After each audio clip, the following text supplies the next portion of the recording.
Southern Illinois University's Aquaculture Research Lab and Illinois Indiana Sea Grant presents the Larval Yellow Perch Culture Video Guide. Module 10, Principles of Dry Feed Training. Transitioning larvae to new feed types or sizes is standard practice as larvae grow. Hatchery staff often aim to minimize the number of days live feeds are fed and transition animals to dry formulated diets as early as possible to reduce cost and labor associated with live feed production. Dry feed training is the process of weaning larvae off live feed diets and transitioning them to commercially available diets. It is important to always test feed acceptance prior to providing new feed types or sizes regularly. To test feed acceptance, introduce a small amount of the new feed prior to a regular scheduled feeding and observe larvae feeding behavior. If larvae appear to be eating the newly introduced feed, wait 5 to 10 minutes and then check their digestive systems to confirm that they are actually consuming it.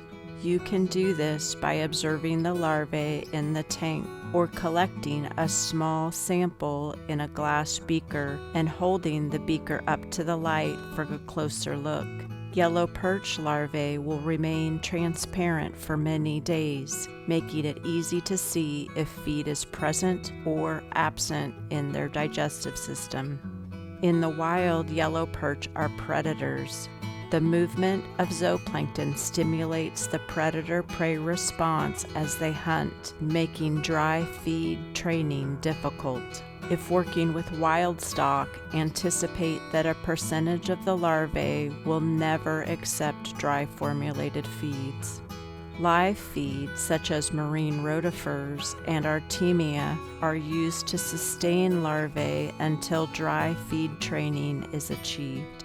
Live feed is fed at a rate of 250 zooplankton per fry per day or more for a minimum of 21 days. Small amounts of starter feed can be introduced as early as day post-hatch 6 or 7 and co-fed until fish are weaned off of live feeds.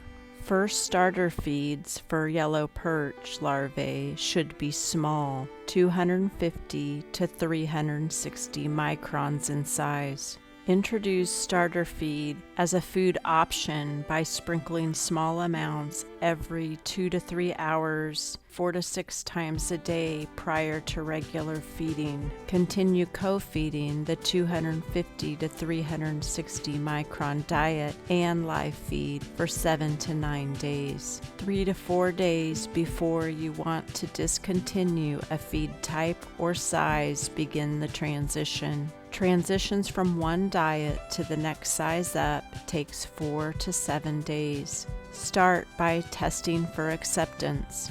If the new particle size is accepted by the majority of the larvae, it is safe to proceed. During transitional periods, formulated diets are blended.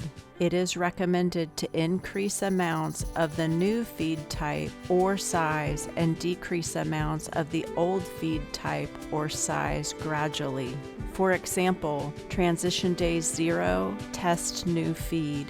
Transition day 1, feed 75% old, 25% new.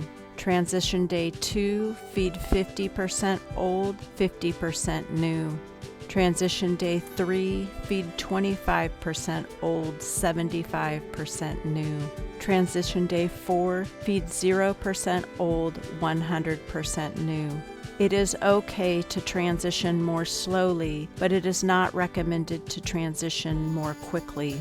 Transitioning too quickly or too soon can be deadly for the smaller fish in the population. Larvae and young fish in the hatchery are often fed in excess to ensure all fish have access to food. Young yellow perch are fed at a rate of 8 to 10% body weight per day. Feed rates decrease as fish grow. Feeding rates can be obtained from the feed manufacturer or by referencing fish culture manuals. Feed training larval fish is more of an art than a science.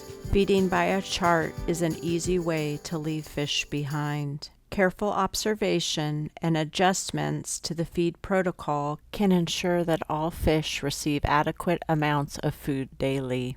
It is okay to delay the introduction and transition to larger feed sizes as long as you have enough feed of both sizes on hand. It is important to observe feeding behavior daily and be open to adjusting your standard feed protocol to meet the needs of your larvae. The best hatchery employees are observant and responsive to the animal's needs on a day-to-day basis.